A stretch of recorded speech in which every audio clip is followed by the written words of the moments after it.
자, 오늘은 마태복음 20장 20절에서 28절까지 기록되어 있는 세베대의 아들들과 어머니의 기도 질문합니다.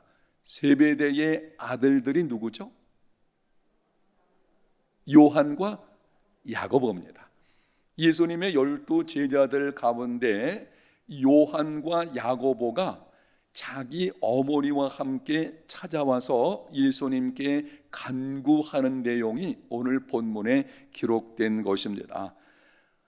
본문을 강의 안에 기록이 되어 있으니 제가 한 절 읽고 여러분이 한 절 읽고 나누어서 읽겠습니다. 그때의 세베대의 아들의 어머니가 그의 아들들을 데리고 예수께 와서 절하며 무엇을 구하니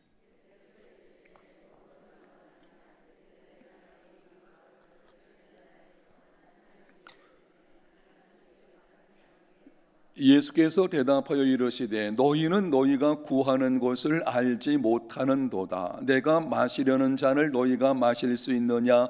그들이 말하되 할 수 있나이다.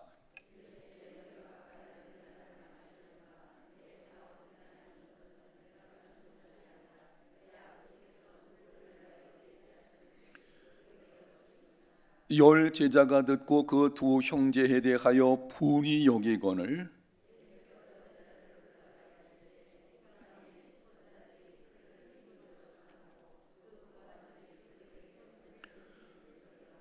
너희 중에는 그렇지 않아야 하나니 너희 중에 누구든지 크고자 하는 자는 너희를 섬기는 자가 되고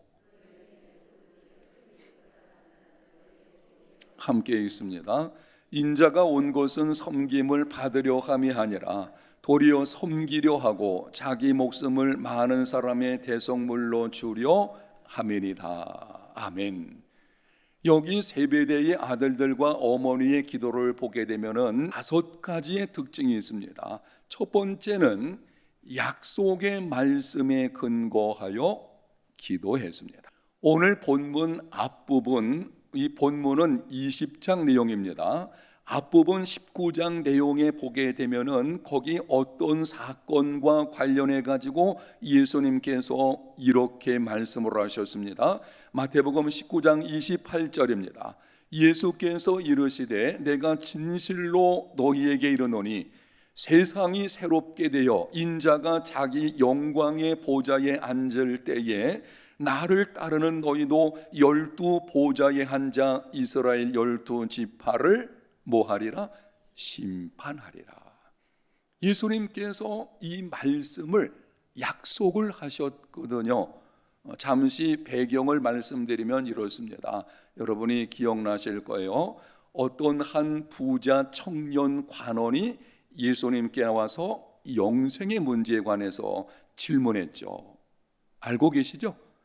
그때 예수님께서 네 모든 것을 팔아서 가난한 자들에게 나누어 주라. 그 부자 청년이 어떻게 했습니까? 근심하며 돌아갔죠. 그 사건과 관련해서 베드로가 이렇게 말했어요. 주님, 우리는 주님을 위해서 모든 것을 다 내어드리지 않았습니까? 그때 예수님께서 너희들의 한 일에 대하여 상이 있을 것이다 라고 하는 것을 말씀하시면서 여기 나오는 19장 28절 약속이 주어진 것입니다. 장차 너희들이 12 보좌에 앉아 이스라엘 12 지파를 심판하게 될 것이다. 그 약속의 근거에서 지금 간구하는 것입니다. 주님, 내 아들들을 하나는 주의 우편에 하나는 주의 좌편에 앉게 해 주시옵소서. 12 보좌에 앉히신다면, 이왕에 그렇게 하신다면 우리 두 아들을 예수님 바로 옆에 좌우편에 앉게 해 주시기를 원합니다. 이렇게 약속에 근거한 기도입니다. 두 번째는 합심하여 기도했습니다. 세베대의 아들들의 어머니가 예수님께 나와서 간구를 하는데 아들들을 데리고 왔어요. 그러니까 지금 몇 사람이 예수님께 기도하는 것입니까?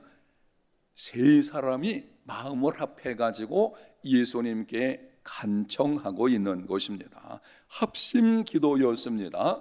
합심 기도에 대해서 성경에 이렇게 약속을 합니다. 마태복음 18장 19절 말씀, 진실로 다시 너희에게 이르노니, 예수님 말씀하시는 거예요. 너희 중에 두 사람이 땅에서 어떻게 구하면, 합심하여 무엇이든지 구하면 하늘에 계신 내 아버지께서 그들을 위하여 어떻게 하신다고요? 이루어 주시리라. 합심 기도는 능력이 있습니다. 여러분에게 한번 이렇게 물어보도록 하겠습니다. 초대교회 성도들이 합심해서 간절하게 기도할 때에 감옥에 갇혔던 예수님의 12 제자 중에 한 사람이 나오게 되었죠. 천사가 나타나가지고 메인 것을 풀어지게 하고 옥문이 열리게 하고, 그래서 이 제자들이 합심해서 기도하는 장소까지 온 사람이 있죠. 누굽니까? 베드로. 그렇잖아요. 합심 기도는요, 매였던 것을 풀어지게 만드는 능력이 있어요. 마가의 다락방에서 120여 명이 합심해서 기도할 때에 오순절에 누가 찾아오셨어요? 성령께서 임하시게 되었죠. 합심 기도는 하나님의 능력을 경험하는 놀라운 역사가 있게 됩니다. 지금 이들이 합심해서 기도하는 것입니다. 세 번째로 겸손한 기도입니다. 21절 하반절에 보게 되면은 예수께 와서 어떻게 하며 구했습니까? 절하면서 구했습니다. 하나님은 교만한 자를 물리치시고 겸손한 자에게 은혜를 베푸시는 분이십니다.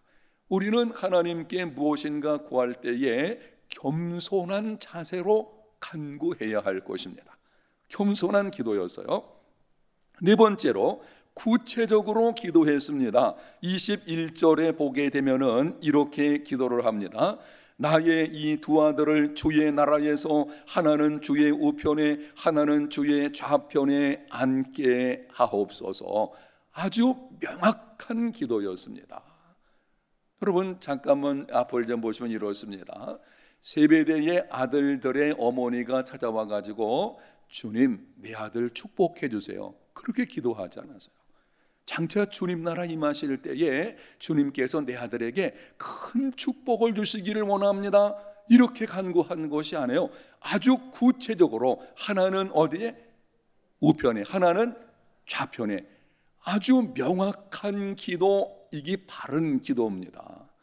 우리는 두리뭉실 기도하는 경우가 있어요. 하나님 아버지 내 자녀들 축복해 주세요, 이렇게 기도하게 되면 아니 도대체 축복이 어떤 것인지 나중에 어떻게 점검을 할 수가 있겠습니까?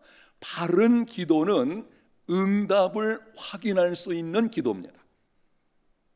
구체적인 기도가 무엇인가 하면 나중에 하나님께서 응답하셨을 때에 명확하게 응답받은 것을 알 수 있는 기도가, 그게 바른 기도인 것입니다. 여러분이 자녀를 위해서 기도할 때도 두리뭉실 기도하지 마시고 아주 구체적으로 기도하십시오. 제가 새벽에 기도 카드를 넘기면서 기도하다 보니까 하나님 아버지 우리 자녀 누구 금년에 좋은 사람 만나서 결혼하게 해주세요. 어떻습니까? 그렇게 하셔야 돼요. 금년에 좋은 사람 만나서 결혼하게 해주세요. 이 좋은 사람도 어떤 우리 청년 가운데 보게 되면은 또 좋은 사람이 누군지를 계속 기록을 해놨어요. 이런 사람, 이런 사람, 이런 사람. 야, 제가 보니까 한 7, 8가지가 돼요. 이렇게 한번 묻겠습니다. 어린 아이들이 부모에게 뭐 요청할 때에 구체적으로 할까요? 아니면은 어른들이 서로 간에 다른 사람에게 요청할 때에 더 구체적일까요? 뭐 케이스마다 다르겠지만 대개 아이들은 어때요? 명확합니다. 아빠 자전거 사주세요, 그런 거잖아요. 근데 우리가 이 어른 되면은 좀 계면적어요.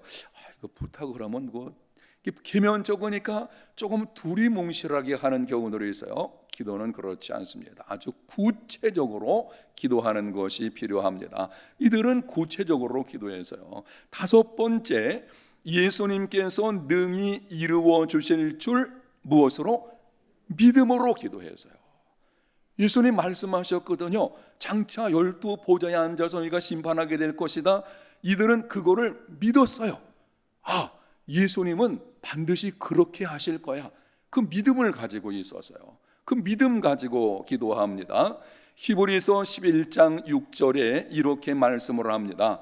믿음이 없이는 하나님을 기쁘시게 하지 못하나니 하나님께 나가는 자는 반드시 그가 계신 것과 또한 그가 자기를 찾는 자들에게 무엇을?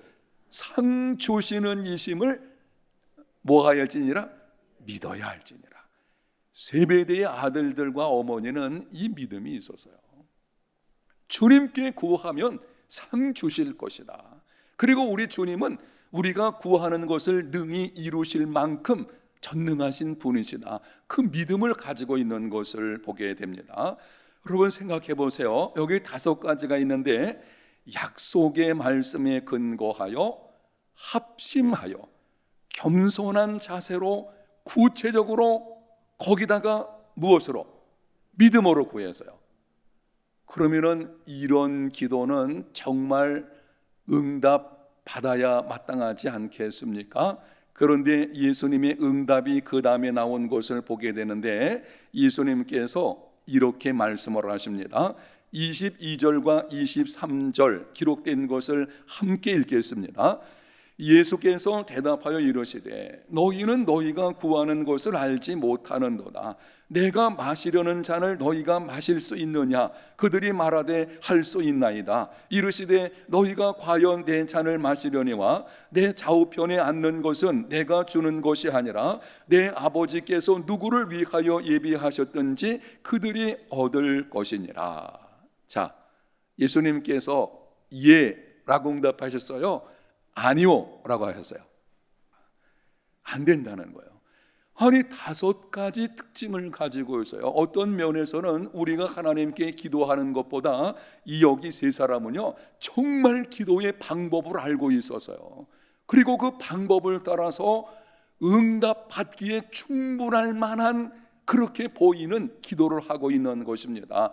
그런데 예수님께서 아니요 라고 말씀을 하십니다.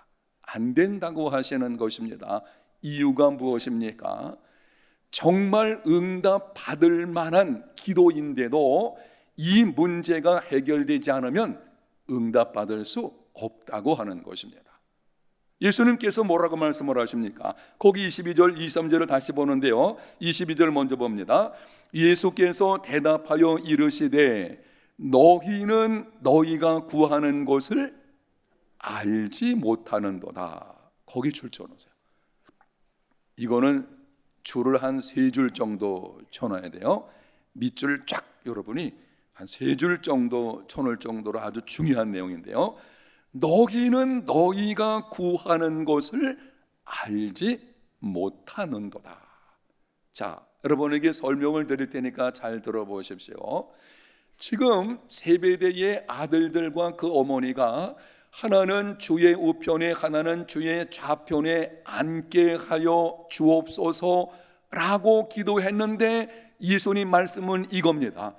너희들이 그 기도가 어떤 기도인지 알고나 하는 것이냐? 이렇게 물으시는 거예요. 너희들이 그 기도가 응답되었을 때에 어떤 대가를 치러야 되는지 알고나 그렇게 기도하는 것이냐? 이렇게 말씀하시고 있는 것입니다. 여러분, 우리가 하나님께 기도할 때에 내 기도가 어떤 의미를 가지고 있는지를 알아야 합니다. 우리는 그냥 무작정 입을 크게 열어서 기도하는 것이 중요하지만 내가 입을 크게 열어서 기도할 때에 그 기도가 어떤 의미를 가지고 있는 것인지, 그리고 그 기도가 응답되려고 할 때에 내가 어떤 대가를 치러야 되는지를 알고 있어야 돼요. 기도 생활에서 조금 어려운 부분처럼 보이지만 여러분이 들으시면 아, 그렇구나라고 하실 것입니다. 예수님께서 말씀하시면서 그 다음에 이렇게 말씀을 하십니다. 내가 마시려는 잔을 너희가 마실 수 있느냐? 이렇게 물으셨어요. 여기 잔을 마신다는 것이 어떤 의미를 가지고 있는지 뒤로 넘기시면 제가 친절하게 기록해 놨어요. 한번 보겠습니다.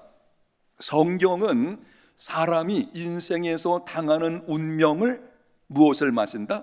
잔을 마신다는 은유로 종종 사용합니다. 예수님께서 겟세마네 동산에서 기도하시기를 내 아버지여 만일 할만하시거든 이 잔을 내게서 지나가게 하옵소서. 예수님이 자기 앞에 놓여진 그 운명, 십자가를 지는 것을 잔을 마시는 것으로 비유하고 있는 것입니다. 예수님이 자신이 당하실 고통과 죽음을 잔을 마시는 것으로 비유하셨다라고 하는 거 여러분이 기억하시고, 자, 이런 것입니다. 지금 예수님이 이들에게 하는 말이 특별히 요한과 야고보에게 말씀하시는 겁니다. 너희들이 그 기도에 응답 받으려면 엄청난 대가, 내가 마시려고 하는 그 잔을 마실 수 있는 대가를 지불해야 되는데 지금 너희들은 그 생각 없이 하는 것이 아니냐, 이렇게 물으시는 거죠. 근데 놀라운 사실은 이거죠. 너희가 내가 마시려는 잔을 마실 수 있느냐? 라고 예수님 물으셨을 때에 이 두 사람이 뭐라 그랬습니까? 여기 말씀에 그들이 말하되 할 수 있나이다. 이거는 이런 거예요. 사실은 그들이 할 수 있나이다라고 할 때에 그 의미를 정확하게 알고 말한 것은 아니어서요. 그냥 그 상황 속에서 뭔지 모르지만 그냥 할 수 있나이다. 예수님 뭐라 그랬습니까? 너희가 과연 내 잔을 마시려니와. 이건 이런 것입니다. 이 잔을 마신다는 것은 여기서 이 순교, 죽음과 관련되어 있거든요. 우리가 할 수 있나이다. 그들이 말할 때 예수님이 알고 계시거든요. 그래 너희들이 나중에 그 복음을 위해서 순교하게 될 것이다. 그 말씀을 하시는 거죠. 12 제자들 가운데서 제일 먼저 순교당한 자가 누구죠? 야고보예요. 야고보. 제일 마지막으로 순교당한 자가 누구죠? 요한입니다. 참 놀랍죠? 제일 첫 번째로 야고보가, 제일 마지막으로 요한이 순교를 당했죠. 예수님 하시는 말씀이 너희들이 과연 내 잔을 마시게 될 것이다. 이건 앞을 보시고 예수님 말씀하시는 거죠. 근데 그 다음에 내 좌우편에 앉는 것은 내가 주는 것이 아니라 내 아버지께서 누구를 위하여 예비하셨든지 그들이 얻을 것이니라. 아주 분명하게 말씀을 하시는 거예요. 지금 너희들이 내 기도하는 거 알지 못하고 그 의미가 무엇인지를 알지 못하고 말하고 있는데 좌우편에 앉는 것은 아버지 하나님의 뜻이다 라고 이제 말씀을 하시는 것입니다. 자, 넘겨보시면은 그 다음에 계속 이렇게 기록을 하고 있습니다. 세베대의 아들들과 그 어머니는 예수님 좌우편의 영광을 얻으려면 어떤 대가를 치러야 하는지 생각해 보아야 했습니다. 근데 단순히 높아지려고 하는 거예요. 정확하게 말씀을 드리면은 이렇습니다. 아직까지도 예수님의 제자들은 하늘나라에서의 영광의 자리보다는 뭘 생각하는 겁니까? 땅에서. 아직까지도 예수님을 정치적인 메시아로 생각하는 게 강하거든요. 우리 예수님께서 이제 이 이스라엘을 로마의 압제에서 해방시켜 주시고 왕권을 가지고 메시아로 통치하실 때에 그때 이 땅에서 좌우영 뭐죠? 정승 중에 좌의정 깜빡했어요. 좌의정, 우의정 그 자리에 달라고 이런 식으로 하는 거예요. 근데 그런 의미가 아니거든요.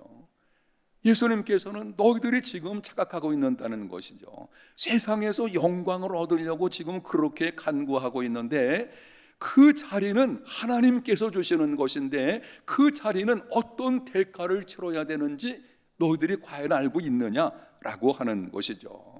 그리고 그 다음에 계속 말씀을 하시는데요. 이렇게 말씀하십니다.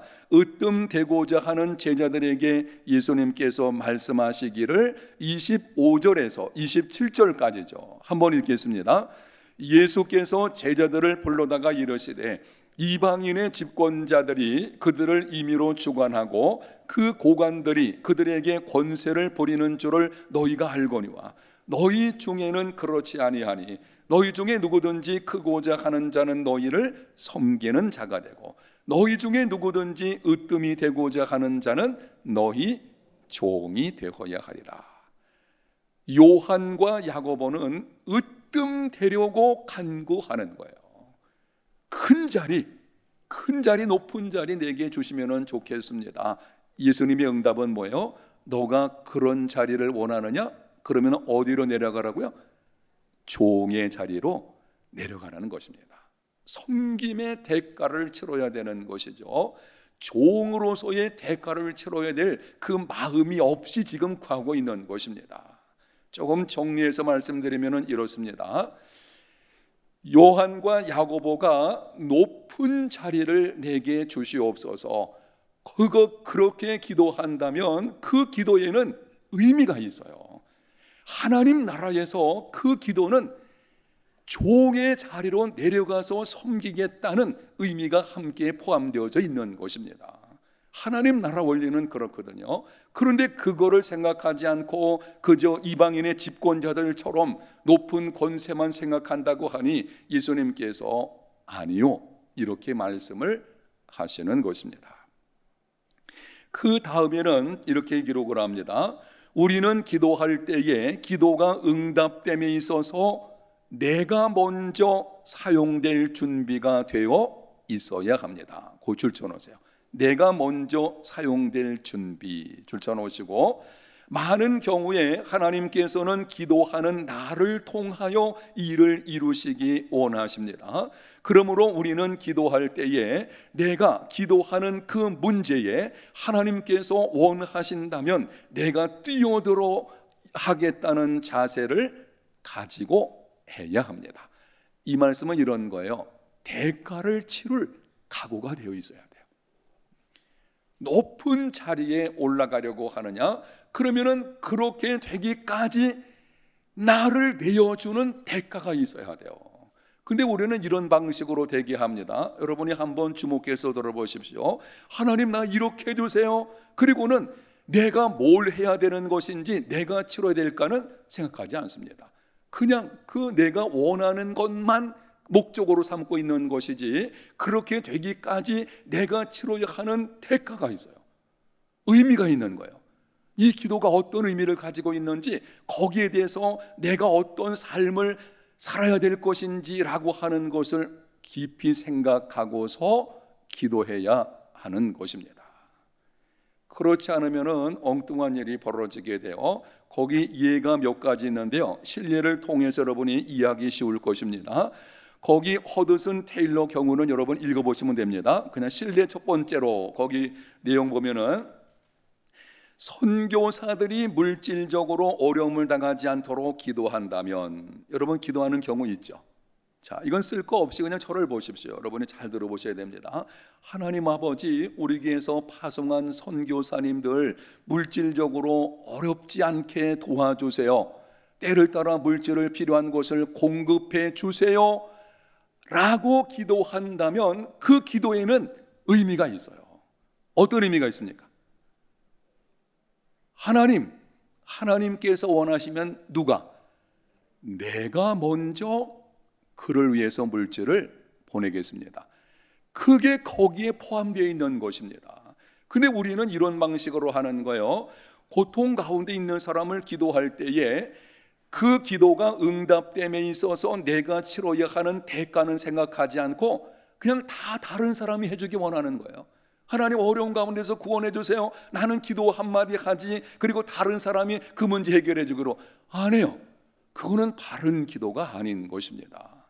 적어도 선교사들, 고통과 가난 가운데 있는 자들을 위해서 기도한다면 그 기도가 응답됨에 있어서 내가 치러야 하는 대가가 있다는 것을 생각하셔야 됩니다. 야, 이렇게 하면은 이거 참 기도 어때요? 쉬워요, 어려워요? 그럼 우리가 기도하는 자세가 굉장히 중요합니다. 하나 더 볼까요?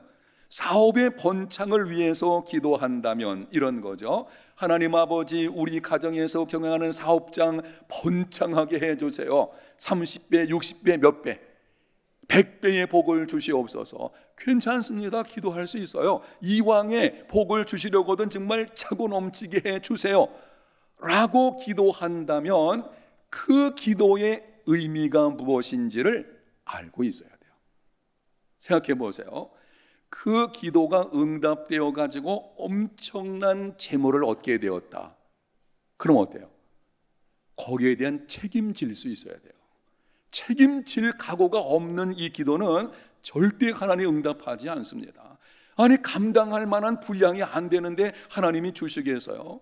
여러분이 큰 것을 구한다면 그 큰 것을 받을 만한 내 역량을 키우는 것이 있어야 돼요. 그러니까 이거는 어떤 면에서는 기도한다면 이렇게 기도하셔야 돼요. 함께 기도해야 됩니다. 하나님 아버지, 내 사업 번창하게 해주세요. 그리고 많은 재물이 있다면 그 재물에 대한 청지기 직분을 감당하겠습니다. 나로 하여금 그 직임을 감당할 수 있는 능력을 주시옵소서. 이게 바른 기도예요. 그러니까 내가 간구하는 것에 대해서 그 간구가 어떤 의미를 가지고 있는지 알지 못하게 되면은요, 우리는 그냥 뭐 큰 것만 기도하고 이런 거예요. 허공에 날려버리는 거예요. 사업의 번창을 위해서 기도한다. 여기는 엄청난 책임이 따르는 것입니다. 그 책임에 대한 문제를 과연 내가 감당할 수 있는지 자신을 살펴봐야 돼요. 그리고 자기의 믿음이 아직까지 재물에 대한 바른 성경적인 가치관도 갖고 있지 못하다. 절대 응답 안 하십니다. 왜 그럴까요? 그런 사람에게 하나님께서 큰 재물을 주면은 그 재물 때문에 어때요? 문제가 생기는 거예요. 재물 때문에 넘어지는 경우들이 많이 있거든요. 안 주십니다. 그런데 그냥 강제로 떼를 쓰면서 억지로 이스라엘 백성들 고기 먹고 싶어요. 그랬죠. 광야에서. 기억납니까? 고기 먹고 싶다고. 애굽에 있을 때는 뭐 고기 까마 이 옆에서 글쎄요, 뭐 종사하는 사람들이 얼마나 고기 먹었다고. 그냥 하도 고기 먹게 해달라고 떼를 쓰니까 하나님 어떻게 했습니까? 주셨어요. 그 결과 어떻게 됐죠? 성경에 보게 되면 고기로 먹고 배는 불렀지만 그 영혼을 파리하게 하셨다 그랬어요. 영적인 면에서는 엄청난 손실이 오게 되어지는, 하나님의 오히려 진노가 임하는 이런 일이 벌어지는 것입니다. 그래서 우리는 알아야 돼요. 하나님, 우리 가정이 기름진 고기 먹게 해주세요. 우리가 보기엔 단순한 기도 같지만 적어도 거기에는 책임이 따른다는 것을 우리는 기억을 해야 합니다. 자, 여기 한 가지 더 봅시다. 교회에서 중직자 되기를 위해서 기도한다면, 하여튼 여러분들이 교회에서 중직자 되려고 하는 것 괜찮은 겁니다. 중직자로 한번 섬기겠다는 것이 뭐 나쁜 게 뭐가 있겠어요. 근데 잘 생각해 보세요.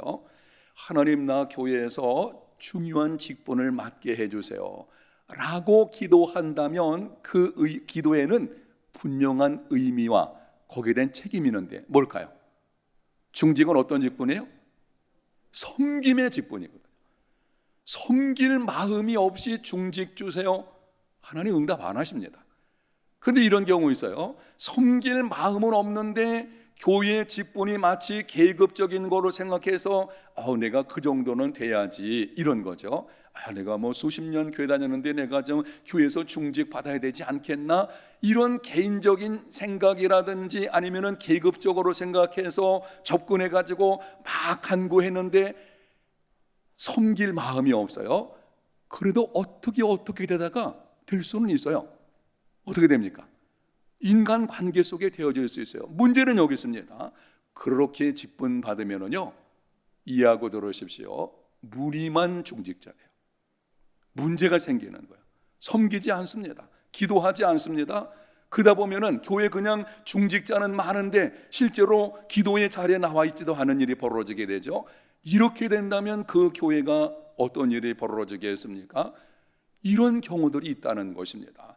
그러니까 내가 하나님 아버지 내게 중직을 주세요 라고 적어도 기도했다면 거기에 대한 책임, 내가 치러야 될 대가가 뭔지를 알아야 됩니다. 하나님, 내가 정말 낮은 자리에 내려가서 성도들 한 사람 한 사람을 섬기겠습니다. 이러한 마음, 그 자세가 반드시 있어서 그 마음 가지고 기도해야 그 기도가 바른 기도인 것이지, 여기 요한과 야고보처럼 세상의 권세 한 자리 이런 식으로 접근해 가지고 예수님 분명히 말씀하잖아요. 이방인의 집권자들이 그렇게 하는데 너희들은 그래서는 안 된다. 아주 분명하게 말씀을 하고 있지 않습니까? 그러니까 이게 우리가 기도를 바르게 해야 되는 것입니다. 그래서 제가 우리 교회에서 중직 투표 앞두면은 늘 하는 말이 있죠. 혹시 여러분 기대했다가 중직에 투표에서 떨어지면 어떻게 하라 그랬죠? 뭐 드리라고요? 감사한금 드리라고. 이유는 뭘까요? 섬기는 직분인 줄 아니까.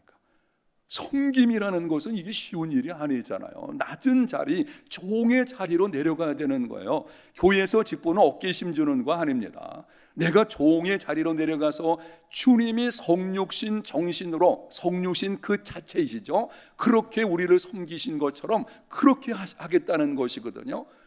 그러니까 이게 쉽지 않죠. 그러니까 이게 안 될 경우에도 감사한금을 드릴 수 있다면 이 사람이 진짜죠. 근데 때로 시험당하는 경우가 있어요. 시험당해서 이것도 여러분이 이해 들으셔야 되는데, 교회를 좀 떠나서 저기 어느 교회로 가는 경우들이 있어요.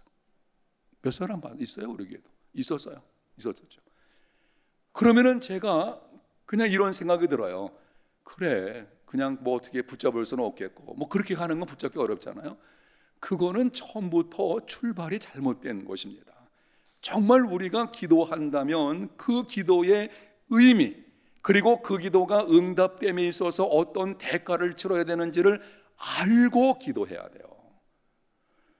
거기 한 가지 더 기록해놨습니다. 자녀들의 무엇을 위해서 기도한다면 대학 입시뿐 아니죠. 뭐 취업을 위해서 기도한다든지 이런 것을 위해서 기도한다면, 여러분 생각을 해보세요.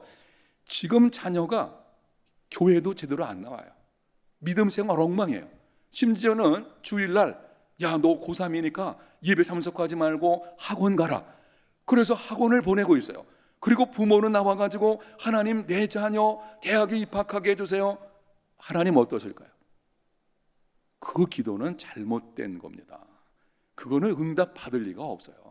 자녀가 어떻게 노력해서 하나님 주신 은사와 재능과 그 지적인 능력, 하나님 주신 걸 따라서 대학에 들어갈 수는 있겠지만, 하나님의 우선순위는요, 적어도 내 자녀가 세상 속에서 잘 되기를 원한다면 거기에 대한 책임이 있어요. 이 자녀, 하나님의 자녀가 먼저 돼야 되지. 이 자녀 믿음 가운데 바로 서야 되죠. 그리고 우리는 입시를 위해서, 취업을 위해서, 이런 자녀를 위해서 기도할 때는요, 제일 먼저는 사실 그게 나오면 안 되죠. 자녀의 무엇을 위해서? 믿음을 위해서 기도해야 되죠. 하나님, 이 자녀 하나님 앞에 나와서 제대로 믿음 생활 좀 하게 해주세요. 그러면서 그 다음에 따라오는 기도가 긍휼히 여겨 주셔서 이번에 대학 입시 칠 때에도 하나님의 은혜로 잘 붙게 해주세요. 이렇게 기도하셔야 하나님 보실 때에도 우선순위가 바른 기도가 되는 것이고, 이러한 기도 생활이 되시기를 축복합니다. 지금 여러분에게 오늘 말씀드린 이 내용은 아주 굉장히 중요한 거예요. 왜 우리가 하는 그 수많은 기도들이 그냥 허공에 흩어져 버리나? 그 이유 중에 하나가 여기 있을 수 있다는 거예요. 우리는 내가 원하는 것만 기도하지 그 기도에 대한 책임이나 대가 치러야 되는 것, 여기에 대해서는 생각하지 않거든요. 그거 생각하셔야 돼요. 그래서 우리는 기도할 때에 함부로 해서는 안 되죠. 정말 하나님 앞에서 조심성을 가지고 여러분에게 반복해 드리는 말씀이 이것이지 않습니까? 기도할 때는 내려놓지 말고 제일 먼저 누구를 묵상하라? 하나님 묵상. 이게 왜 중요한가 하면은, 하나님 그분을 묵상하고요, 하나님 그분에 대한 생각이 내게 계속 다가오게 되면 내 기도도 바뀌어요. 그게 돼 있어요. 여러분이 한번 경험해 보십시오. 기도가 바뀌어요. 믿음의 기도가 나와요. 내가 세상에서 정말 제일 생각했던 것이 점점 줄어드는 거예요. 그러니까 이제는 기도가 바뀌는 일이 벌어지는 것입니다. 그래서 그렇게 말씀을 계속 드리는 이유도 한 가지 있는 것입니다. 오늘 세베대의 두 아들들 야고보와 요한의 기도를 통해서 우리의 기도 생활이 어떻게 되어야 하는지 여러분이 들으셨으니 이러한 기도의 삶이 다 되시기를 예수님 이름으로 축복합니다. 자, 결론적으로 이렇게 말씀드리고 이 말씀은 결론 맺어드려야 될 것 같아요. 한번 보시면은 제가 말씀드리겠습니다. 기도의 응답을 이끌어내는 것은 여러분이 착각하면 안 되는데요, 공로가 아니에요. 공로.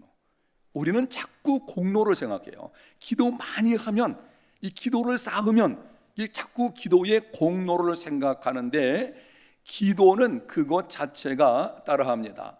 은혜입니다. 은혜. 하나님의 은혜로 되는 거예요. 전적인 하나님의 은혜입니다. 우리는 그분의 은혜를 간구하는 것뿐입니다. 우리는 내가 뭘 구해야 될지도 알지 못해요. 그분의 은혜를 구해야 되죠. 그래서 우리는 자꾸 이 공로를 생각해서 기도 쌓는 것, 물론 기도 쌓는 것 자체가 중요한데 그거는 은혜에 근거한 것이어야 되지, 야, 내가 기도했으니까, 이만큼 했으니까 이런 방식으로 접근하면 나중에 불평합니다. 안 이루어지면. 왜? 내가 이렇게 많이 기도했는데 왜 하나님 응답하시지 않는가? 안 해요. 기도는 처음부터 은혜입니다. 내가 열심히 기도한다고 그분에게 뭐 도움되는 거 없어요. 다만 우리를 사랑하심으로 우리를 자녀 삼으셔서 그분의 긍휼하심을 따라서 은혜로 주시는 것입니다. 응답받는 기도 생활은 은혜에 근거하여 하나님의 뜻을 이루기 위해서 하는 것입니다. 여러분이 기도 생활 오늘 이후에 정말 하나님 앞에 한마디 한마디 바르게 또 깊이 기도하는 삶이 되시기를 축복합니다.